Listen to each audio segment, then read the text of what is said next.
Go prioritizes inclusive sports development. Senator Christopher Bongo is pushing for a stronger government focus on sports tourism and grassroots athletic development, saying the country must bring training opportunities closer to local communities to produce world-class athletes.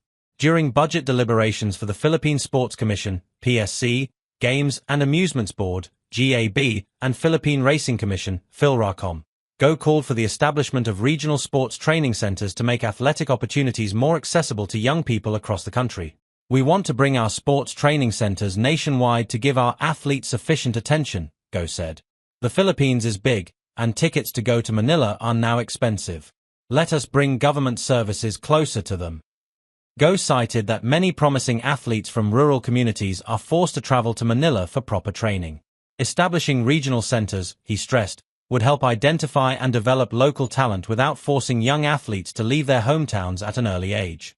The senator also highlighted the increasing role of sports tourism in promoting the Philippines globally. He cited the country's hosting of major events like the 2023 FIBA Basketball World Cup and the FIV Men's Volleyball World Championship, which he said brought economic and sports opportunities while strengthening international recognition. For instance, a recent study revealed that our hosting of the 2023 FIBA World Cup was beneficial for the country economically, said the lawmaker. Go said hosting such events not only inspires local fans but also boosts tourism and creates community opportunities.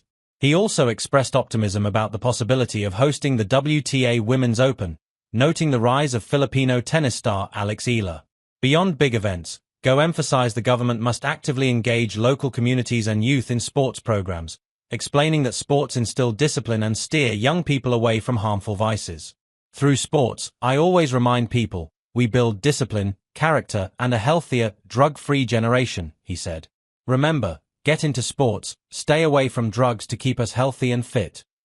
Go reiterated his call for increased funding for the PSC and related agencies to support grassroots development, local hosting and regional infrastructure. He also expressed hope for the future possibility of creating a Department of Sports to further institutionalize the government's commitment to athletics. If we bring opportunities to every region, we will discover more talent and the country's sports program will be stronger, Go said. Malasakit team aids Opong victims. Senator Christopher Bongo's Malasakit team extended assistance to families affected by Tropical Storm Opong in Masbate City on Wednesday. In coordination with Masbate City Councillor Chester Du, the team distributed food packs, shirts, foldable fans, and sports equipment such as basketballs and volleyballs to 200 beneficiaries. To provide comfort to displaced residents, the team also served warm bowls of lugor to evacuees. According to the National Disaster Risk Reduction and Management Council, Masbate was among the provinces most severely affected by the storm. In the aftermath, Go renewed his appeal for the construction of permanent evacuation centers in all towns and cities, a mandate under Republic Act 12076 or the Ligtas Pinoy Centers Act, which he authored and co-sponsored. Go lamented that schools, gymnasiums, and covered courts are often converted into temporary shelters, forcing families to live in cramped and unsanitary conditions. It's heartbreaking to see our countrymen crammed into unsuitable places, like schools where classes are disrupted or covered courts that lack proper sanitation, Go said. The senator also underscored the vital role of frontliners and emergency personnel who risk their lives during calamities. In every disaster, there are people who quietly work to save and help others, even at the expense of their own safety. We must recognize their sacrifice, he said. To this end, Go filed Senate Bill No. 669, which seeks to grant hazard pay to all qualified responders directly involved in disaster operations, particularly those deployed in high-risk areas. This isn't just about giving aid, it's also about honoring the true heroes behind every relief effort, he emphasized. Go also renewed his push for the creation of a Department of Disaster Resilience, which he refiled in the 20th Congress. The proposed department aims to unify disaster risk reduction, preparedness, response, and rehabilitation under one dedicated agency. We will continue to serve because service is my passion, Go said. I believe that serving the people is serving God, and serving Allah. VAT's removal on electricity backed. Senior Citizens Party List Representative Rodolfo Ompong Ordains has expressed full support for the Department of Energy's DOE proposal to remove the value-added tax, VAT, on electricity, saying the measure would significantly ease the financial burden of senior citizens across the country. For many of us, electricity is not just a basic need but a lifeline for every home, Ordains said.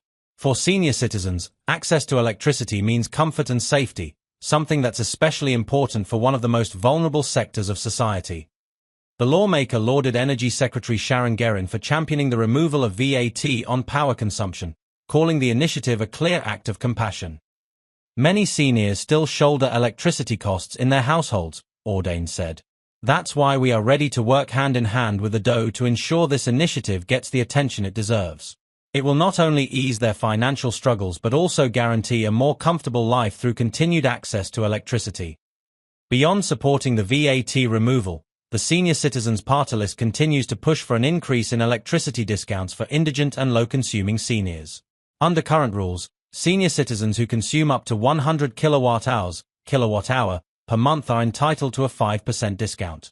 To further reduce their expenses, we have filed House Bill No. 434, which seeks to raise the discount to 15% for senior citizens under the same consumption category, Ordain said. He also commended enterprises and utilities that consistently implement senior citizen discounts, citing them as proof that both the government and private sector can work together to uplift the lives of the elderly. Recently, Ordains attended the Household Electrification Program lighting ceremony of the One Meralco Foundation in Novaliches, Quezon City, where more than 160 households were given direct access to stable and reliable electricity. I saw the joy on the faces of the elderly beneficiaries who can now enjoy the benefits of having electricity in their homes, he shared.